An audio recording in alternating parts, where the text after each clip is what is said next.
Welcome to sweet stories upcoming రివ్యూలోకి వెళ్ళిపోదాం. చామంతి గుడిలో తను నల్లపూసలు వేసుకునే కార్యక్రమం అయితే జరిపించడానికి అన్ని ఏర్పాట్లు చేసుకుంటూ చాలా హ్యాపీగా కూర్చుని ఉంటే, చామంతిని కిడ్నాప్ చేయాలనుకున్న రౌడీ మాత్రం ఆడవాళ్ళలా చీర కట్టుకొని ముత్తైదువుగా చామంతిని నమ్మించి కిడ్నాప్ చేయాలి అని చాలా స్ట్రాంగ్గా ఫిక్స్ అయిపోతాడు. చామంతి పక్కనే వచ్చి కూర్చొని, అమ్మా నాకు తెలిసిన వాళ్ళు కూడా ఉన్నారు, నీకు ఇంకొక ముగ్గురు ముత్తైదువులు కావాలి కదా, మేము ఉన్నామని చెప్పి చామంతిని ఆడవేషంలో వేసుకొచ్చి నమ్మించేస్తాడు ఆ రౌడీ అయితే. చామంతి కరెక్ట్గా అప్పుడే రమాదేవి రావడం చూసి ఒక్కసారిగా షాక్ అవుతుంది. ఇప్పుడు ఇక్కడ ఉన్నాను అంటే అమ్మగారికి లేనిపోని డౌట్లు వస్తాయి, నేను ఇక్కడ ఉండకూడదు అని. వాడు కరెక్ట్గా పౌడర్ తీసి పక్కకి చూసేసరికి చామంతి అక్కడి నుండి వెళ్ళిపోతుంది. ఒక్కసారిగా రౌడీ ఇదేంటి ఇక్కడేగా ఉండాలి, మళ్ళీ ఎక్కడికి వెళ్ళిపోయిందని చెప్పి చాలా ఇరిటేటింగ్గా ఫీల్ అవుతాడు. ఇది ఇలా ఉండగా ప్రేమ్ అలా ఇంకా చామంతి కోసం గుడి లోపలికి వచ్చి మొత్తం వెతుకుతూ ఉంటే ఎక్కడ చామంతి కనబడదు. ఇదేంటి చామ ఎక్కడుంది, ఎక్కడ కనిపించట్లేదే అని చెప్పి చాలా బాధపడుతూ ఉంటాడు ప్రేమ్. ఇది ఇలా ఉండగా రమాదేవి హర్షవర్ధన్ అండ్ చంద్రికని వెతుక్కుంటూ గుడి లోపలికి వెళ్తుంది. వెళ్ళేసరికి అక్కడ గర్భగుడిలో పంతులు గారితో పూజ చేయించుకుంటూ అర్చన చేయించుకుంటూ ఉంటారు హర్షవర్ధన్ అండ్ చంద్రిక. ఇంక పంతులు గారు, బాబు మీ పేరు, మీ ధర్మపత్ని పేరు చెప్పండి అని అనేసరికి, నా పేరు హర్షవర్ధన్, నా భార్య పేరు చంద్రిక అని అంటారు. ఆ మాటలు విన్న రమాదేవికి చాలా కోపం వస్తుంది.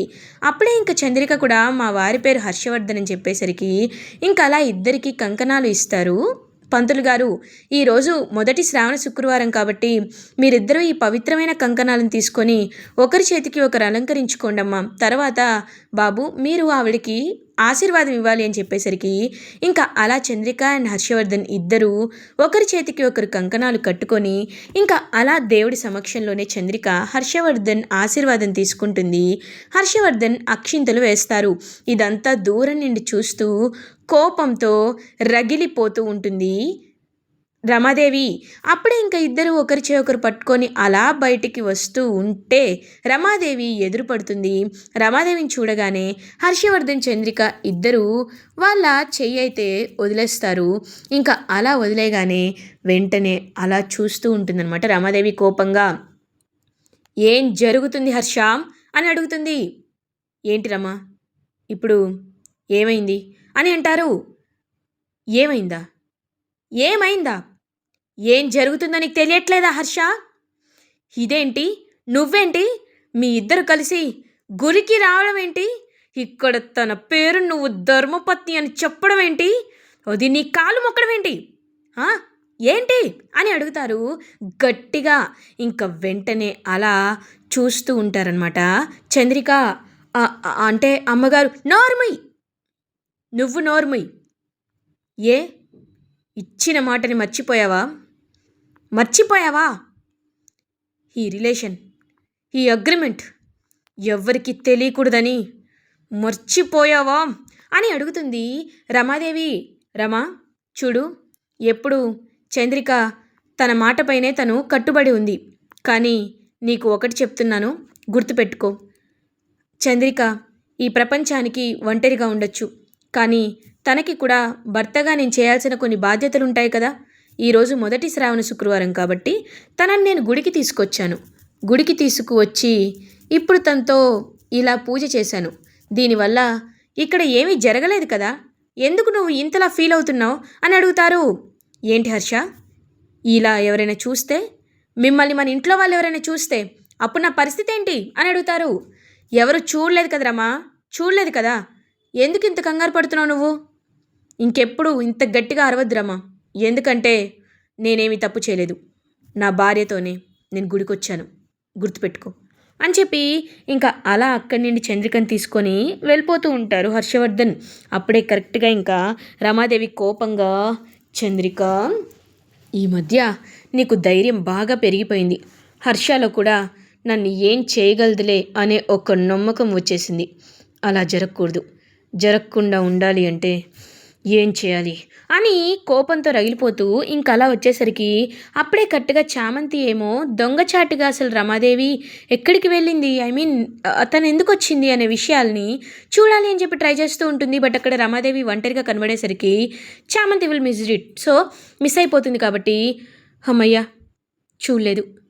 ఇప్పుడు ప్రశాంతంగా ఉంది అని చామంతి హ్యాపీగా అలా ఇంకా పూజలో వచ్చి కూర్చుంటుంది.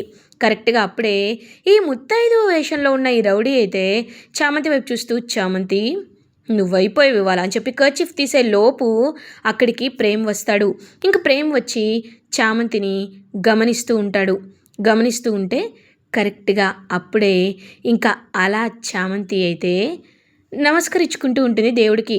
అమ్మ, 5గురు ముత్తైదువులు వచ్చారు కాబట్టి ఇప్పుడు నువ్వు కళ్ళు మూసుకొని ఒక్క నిమిషం నీ మనసులో ఉన్న కోరికలన్నిటినీ ధ్యానం చేసుకొని నువ్వు నల్లపూసల్ని నీ మెడలో నువ్వు వేసుకోమ్మా అని చెప్పి ఇంకా అలా వెంటనే చెప్పేసరికి పాపం కళ్ళు మూసుకుంటుంది చామంతి.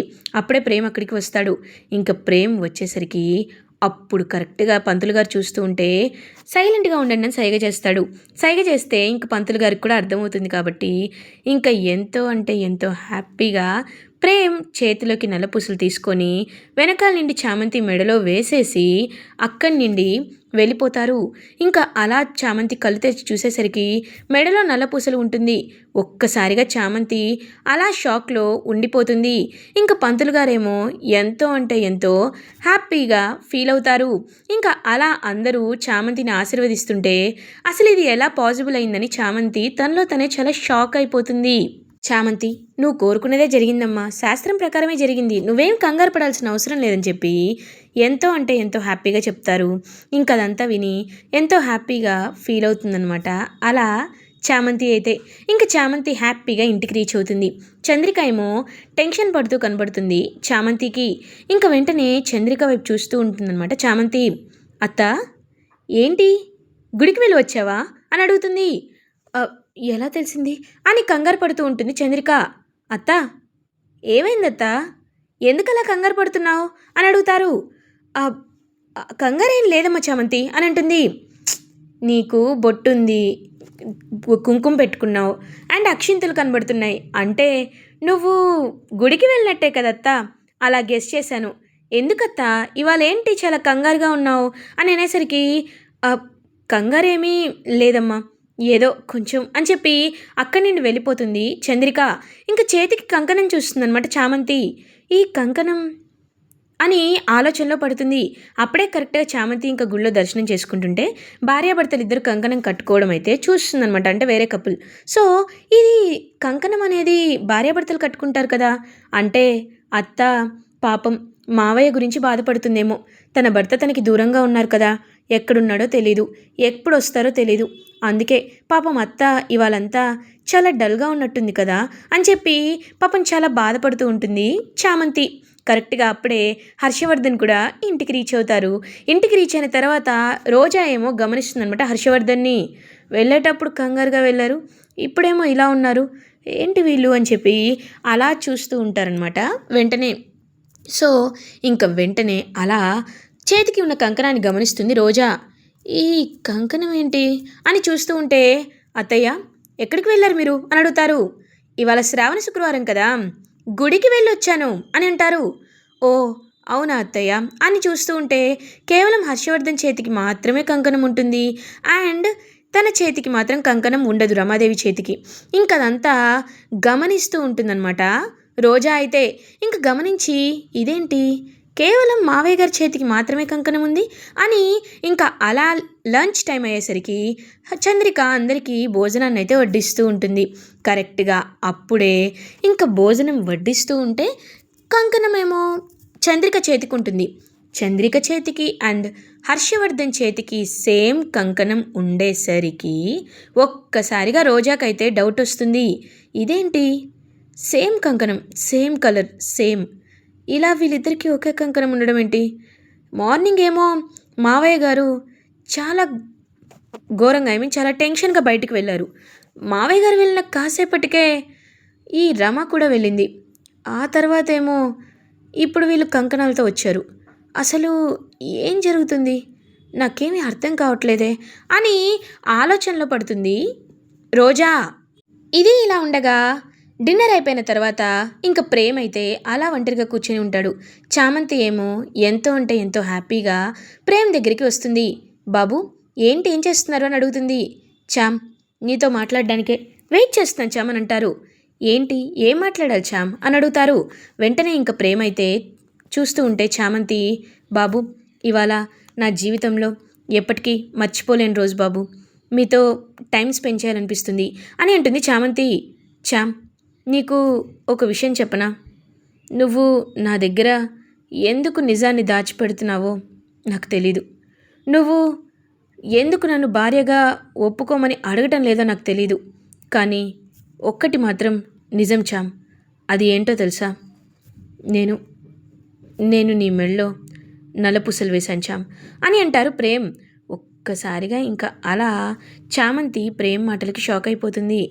అంటే నిజంగా మీకు అని అనేసరికి, అవును నాకు నిజం తెలిసిపోయింది, కానీ ఈ విషయాన్ని నువ్వు ఎందుకు బయట పెట్టట్లేదో నాకు అర్థం కావటం లేచాం అని అంటాడు ప్రేమ్.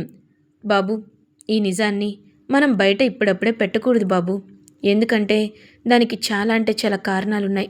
ఒకటి, మీపై నిషా వేసిన దొంగ కేసుంది. ఆ కేసుని మనం ఖచ్చితంగా పక్కకి తీసుకువెళ్ళాలి.